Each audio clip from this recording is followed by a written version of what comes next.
and then talk about commensurizer growth. So let me start with the theme of this topology geometric pair, which is geometry for theory.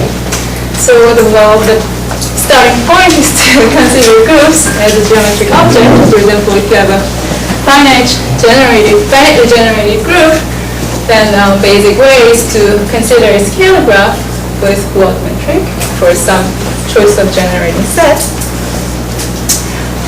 But this idea is particularly useful for groups and metric spaces of some hyperbolic nature. I haven't defined yet, or not of non-positive curvature. So we'll see two examples. The two main examples that we'll see are the hyperbolic spaces Hn and the trees. So let me start with first example. Well, the first example that always comes first is the hyperbolic space, plane, two-dimensional hyperbolic space, or the upper half plane with the Poincare metric, dx squared plus dy squared over y squared, or with invariant volume form is dx dy over y squared. And well, is there a nice group acting on H2? Yes, SL2R, a group of 2x2 matrices with determinant 1, acts on the H2 with as isometries by Möbius transformation. Namely, if you have a matrix ABCD, then it sends Z to AZ plus B over CZ plus D. And well, actually, throughout this talk, actually, we will always have ambient group G, a big group G, and a relatively small group gamma. So in this example, our gamma, a smaller group, a subgroup, will be SL2Z, integer matrices in SL2 with integer coefficients. And you can easily see that it is a discrete subgroup in G. And not only that, it's not only discrete, but it is a finite covolume. So you can see that probably most of you have seen already many times that H2 mod gamma has a fundamental group looking like this, and you can calculate that the volume is finite. Okay, so the next example will be example of space. It's not a symmetric space, so it's not a manifold, but it's only a metric space, but it has some hyperbolic nature. So I'll define what I haven't defined yet.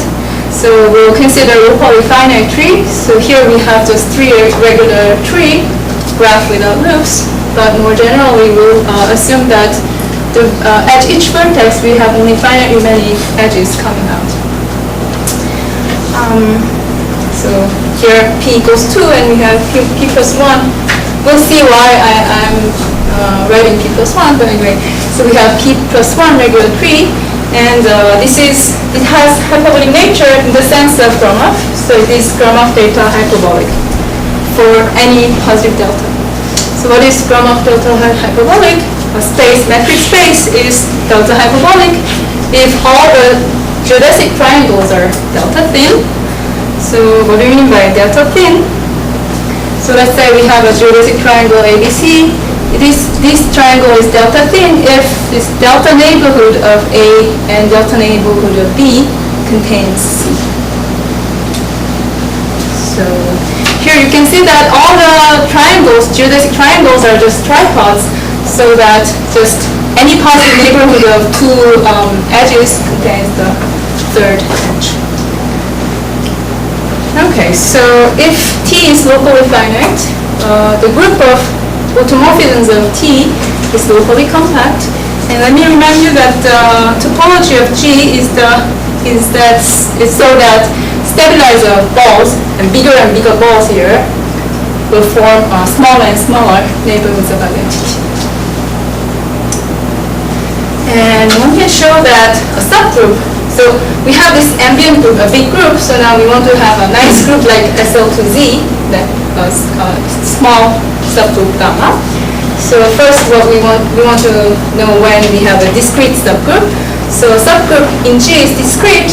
We can show that if it's discrete if and only if the stabilizer vertex for every vertex is finite. Okay, so let's now look at the quotient. So if you just think of some discrete group acting on this tree, look at the quotient, we'll have some graph, right? But in general, of course, the group acting on this tree will have some torsions, so it's not enough to write down just the group. Just the quotient graph. We have to attach some groups here, because otherwise we lose some information. So the groups here that we attach to each vertex and each edge is some stabilizer in the group gamma acting on it. So what we do is just choose some fundamental domain here in the universal cover and take the stabilizer of those lived inside gamma. So the quotient with double backslash will denote this graph with all these groups attached to it, attached to each edge and each vertex. And not only that, we also have injective homomorphisms. Right? Injective homomorphisms whenever you have an edge and vertex at the end of this edge.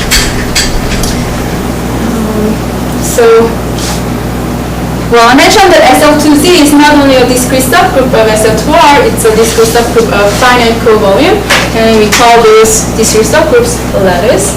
So here also, a subgroup of G is lattice if it is discrete and finite co-volume.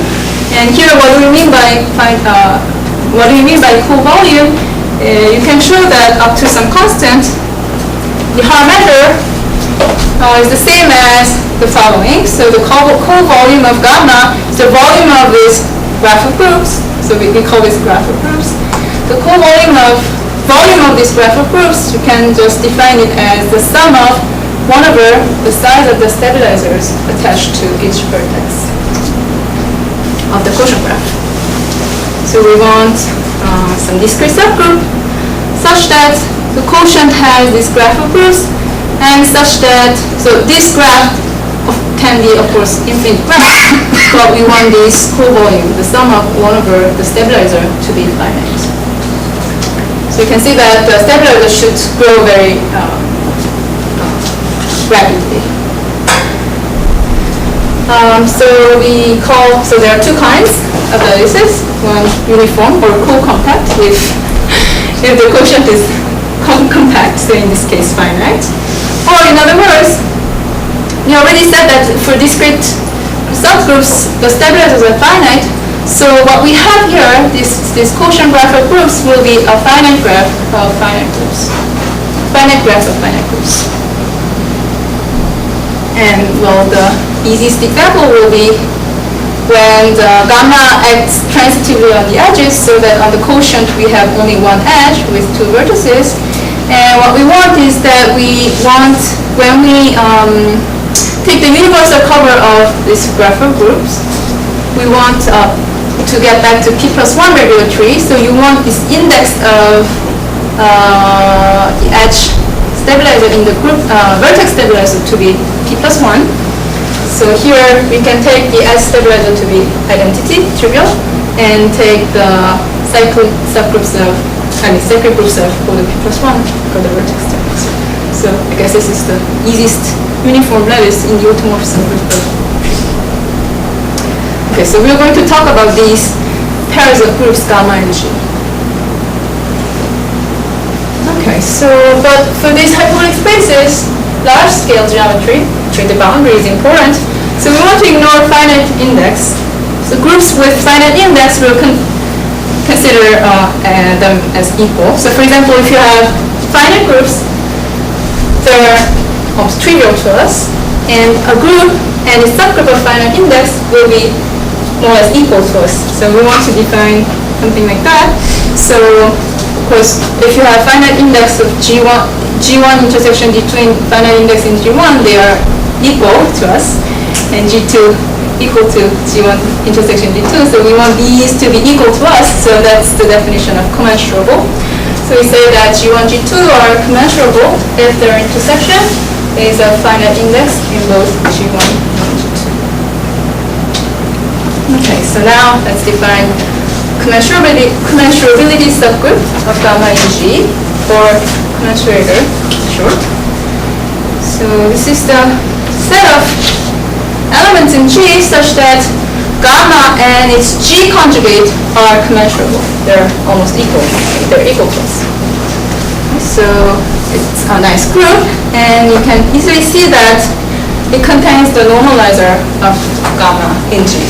So normalizer are the elements which makes gamma and the conjugate of G conjugate of gamma exactly equal. So of course, this is sitting inside the commutator.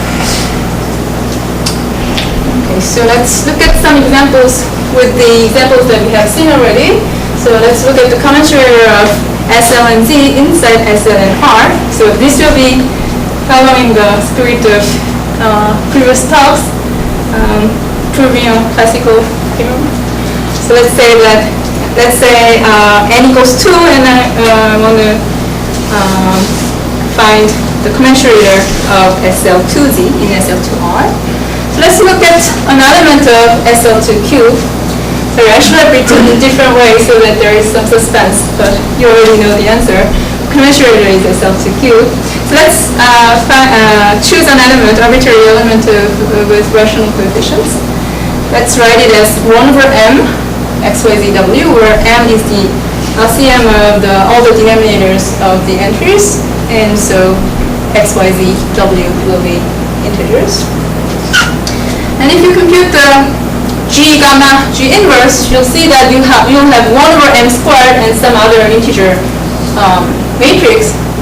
So if you take gamma prime to be elements in SL2Z such that which are identity modulo m squared, then you can see that it not only is finite index in gamma, but its conjugate, G conjugate, well, G was this, will have also finite index in gamma. So it's a subgroup in gamma, since here B is an integral matrix. And its finite index, since gamma prime is a finite index in gamma, this is a lattice. So its conjugate should be also a lattice. So if it were infinite index in gamma, then it would have infinite covolume, so it's not a lattice anymore. Okay? So it should be a finite index too. So you can see that here from here, G conjugate of gamma prime is finite index in G conjugate of gamma. So this guy is a finite index in both in G gamma and G conjugate. So we just show that G, arbitrary element of SL2Q, is inside the commensurator of SL2Z in SL2R. And in fact, you can easily show that they are equal. So the commensurator of SL2Z is SL2Q. And this is much more true in much more generally. So Borel showed that if G is a real connected semi-simple algebraic Q group, then the Q point is contained in commutator of the Z point. And they're equal if G is of non-compact type. So you can see that in all these examples, the commensurator is dense inside the ambient group. Okay, but what is good? Why do we care about the commensurator being dense in the ambient group? Well, Marguerite showed this commensurator criterion saying that gamma is arithmetic if and only if commensurator is dense. So it's good to know that commensurator is dense because you know that gamma is arithmetic in the setting of semi-simple real Lie group of rank at least 2 and lattice in G. I haven't defined arithmetic yet, but it's something like SL and Z. So it's like a Z point, integral point of inside the ambient group. But as you can guess that actually you have to define up to commensurability. So if gamma is commensurable to some integral points, so GZ in G of R, then you call it arithmetic. Or more generally, you can define as arithmetic simplicity, but let me skip that. So anyway, so if commensurator is dense, then gamma is a very nice subgroup. Actually, not only that, Marguerite showed that either gamma is arithmetic and commensurated stance, or gamma is non-arithmetic and gamma is, if and only if, gamma is a finite index inside the commensurator, which would imply that this is, again, a lattice, if you start with a lattice. And so it is nice to know arithmeticity, since then one can use algebraic geometry for problems in topology and geometry. So a good reference for students is the book Arithmetic of Hyperbolic Three Manifolds by McClellan and Reed. Another thing that I could mention is related to Dennis' talk this morning. So you've seen master rigidity in this talk. Later, Margulis generalized master rigidity to super rigidity, saying that if you have an irreducible lattice gamma in G, in this setting, and you have a homomorphism with unbounded image, then you can extend the homomorphism to a continuous homomorphism to the whole ambient group G. And actually essentially what he showed is that one can extend to the commensurator of the given gamma. So sometimes called commensurability, super rigidity or something. Okay, so there are also some recent results by Verstock and Newman about classification of quasi-isometries of graph manifolds using the commensurator subgroup. And also, Leininger, Long, and Reed also has some recent results about some examples when gamma is not a lattice. Some examples of gamma in PSL2C, they have conditions that give that commensurator of gamma is discrete. So they generalize to non-lattice discrete subgroups. Okay, so that was for Lie groups. So now let's look at other examples, what we have as commensurator. Gamma, let's say that gamma is a co-compact for uniform lattice in the automorphism group of a finite tree. Then Liu proved that the commensurator is again always dense in the automorphism group of the tree. And well, so it's true for all co-compact lattices. And actually, it's quite easy to prove because you already know that co-compact lattices are commensurable. So you can just do it for one standard lattice and you prove for everything. How about non-uniform lattice? Well, so there are some examples called Nadeau lattice, just PSL2 of P of T, which acts naturally on on tree T, which is of degree P plus 1. That's why I wrote P plus 1 regular tree. So this T is the vertex building associated to actually gamma, or associated to the group G, which is PSL2 of P of 1 over T. Then Moses showed that the commensurator is again dense in automorphism group. But actually, there are also some examples of lattices of Nagao type. So this was some lattice such that the quotient is an infinite ray, of course with stabilizers. But you can have some other different lattices that have this very similar quotient. So the quotient lattice of Nagao type means that the quotient is again an infinite ray, but with different stabilizers on the vertices, such that the commensurator is discrete inside the ambient group. So it is still unknown whether whether we have a criterion for density of this commensurator, and also it is unknown whether we have a dichotomy, whether commensurator is always dense or discrete. So in terms of this stabilizers of vertices and the quotient, so what does dense mean? So you take a subgroup, take the quotient, the tree by this subgroup. Right. In terms of the when the subgroup is dense. So we don't know, we don't have a When it question. is finite volume, Right. so what else means? So we don't know, we don't have a criterion to know question. So in terms of in terms of the automorphism, we want to show that, you know, arbitrary large, if you fix an arbitrary large ball and maybe change some branches far away, if you have some, you have this kind of elements inside your commensurator, right? But we don't have a, I mean, it's not known what will be the criterion on the quotient. At least we know that it depends not on the topology. So we have quotients, it's an infinite, same infinite ray with same index. So these lattices are all look like this. And say 1p, 1p, 1p.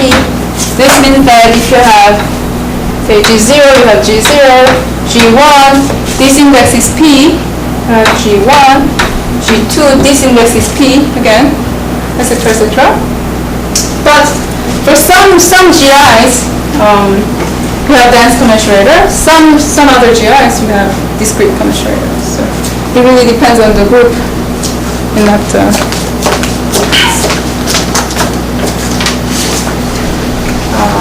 And also there are also many other open questions still open whether this commensurator is simple or not, a simple group or not.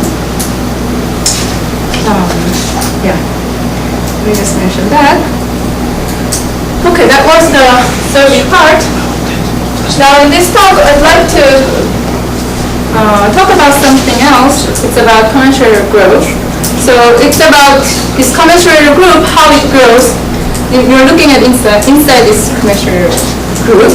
So let's look at that. So this commensurator is naturally filtered by the index. So we said that these are the elements of G such that this is finite, right? This index is finite.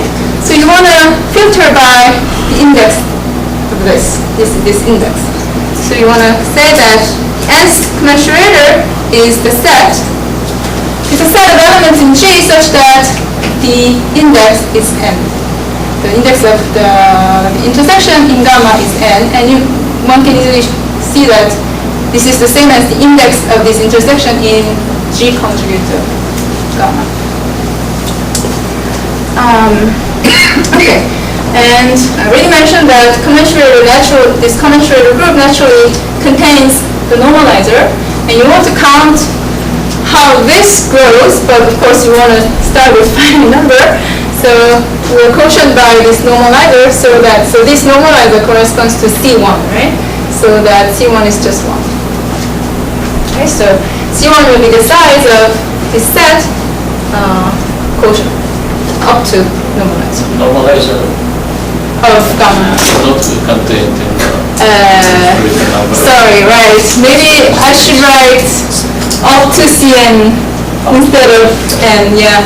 So we can define this Cn and then, right, maybe we should do that.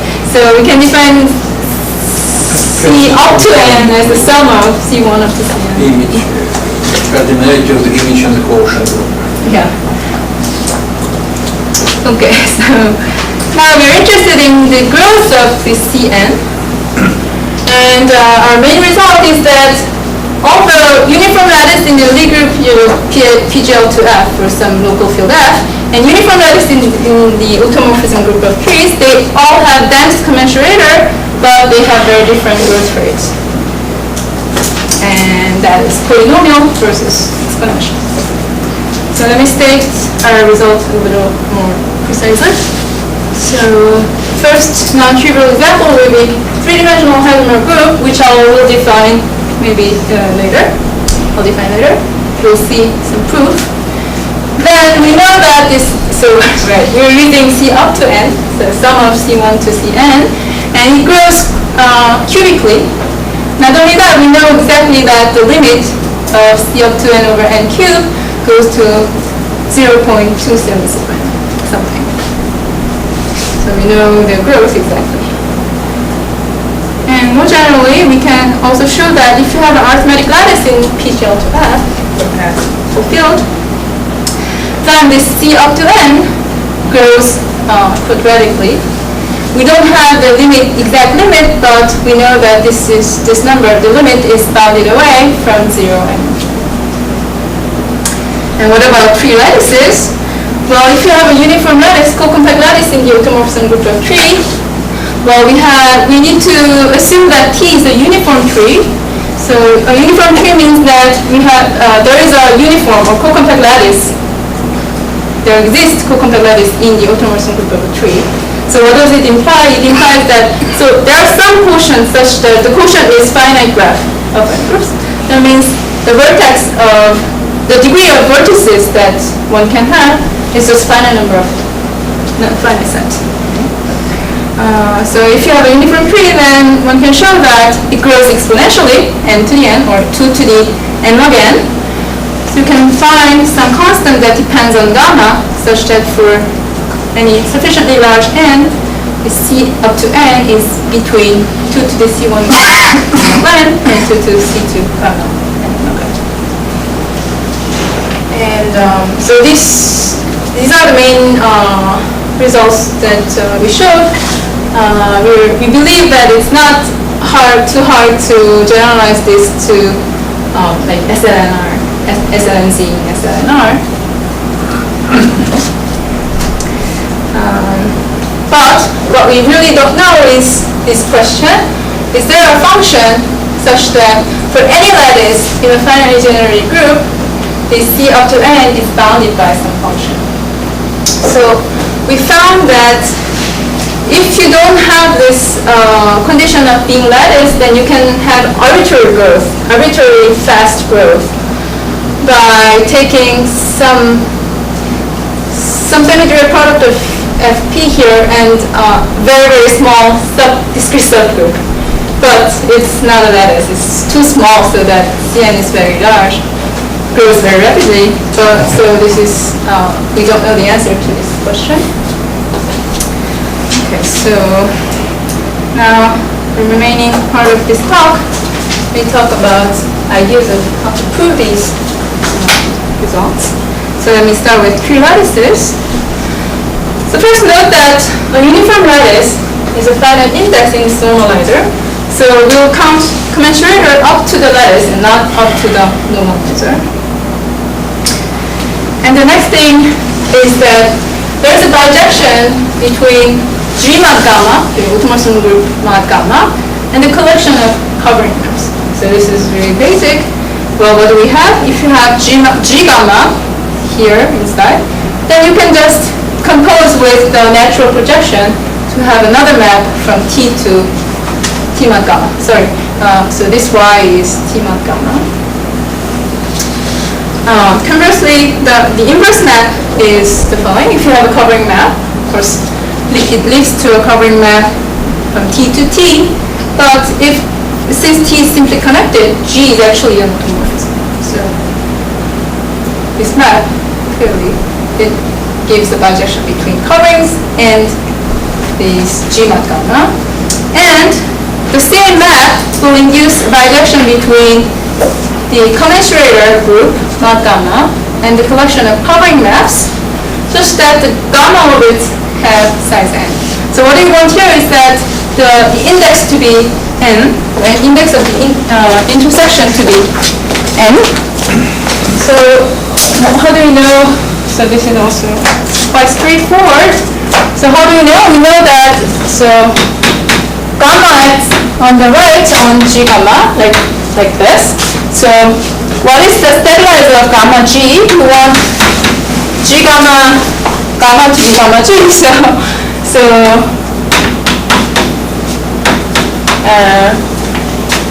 this is what we want, right? So the stabilizer of gamma G will be exactly gamma intersection G inverse gamma G, right? So, and you want this to be exactly n here to have to be inside commensurator, nth commensurator. So since the stabilizer has index n inside gamma, we'll have gamma orbit of size n. So that's what we'll count. So instead of counting So instead of counting commensurator up to normalizer, we're counting commensurator up to gamma. And instead of counting this guy, we'll count the collection of covering maps whose gamma orbits are size n. But this is a bit too abstract to count. So what we'll do is to have something very similar to that, but with just finite graphs and maps of them. So another realization of these coverings will be the following. So if you have a cover whose stabilizer has finite index, then you can get two covering maps from T mod delta to Y. So one coming from sigma and one coming from this inclusion of delta gamma. So, right, sorry, the other way. Alright, so, and not only that, we have this graph. So we're first fixing some origin in T, and so the graph has a distinguished vertex x0, which will be the image of this origin, some fixed vertex in T. So what we get is covering x0 with two maps, f1 and f2. So x will be just a finite graph, x0 will be just some fixed vertex, and f1, f2 will be just maps. And we call this a twin cover of y0 if the distinguished vertices coincide. Actually, sorry. If f1 corresponds to the canonical one, so f1 of x0 is y0. So, and we want this n, the index to be n, exactly n, so the twin cover will be called minimal if any morphism from it is either an isomorphism or of degree which is supposed to be, which should be 1. So instead of counting covers, we end up having the isomorphism classes of these minimal twin covers of y0. So instead of counting this guy, we'll count these isomorphism classes of minimal twin covers of some finite graph, which is now completely combinatorial because you have the finite graph with fixed vertex, and you have just counting covers, and we already know that the degree of vertices are bounded by some. And of course, the number of maps should be also bounded in terms of the combinatorics of the finite Y. So that's how you reduce to counting covers of finite graph with fixed origin.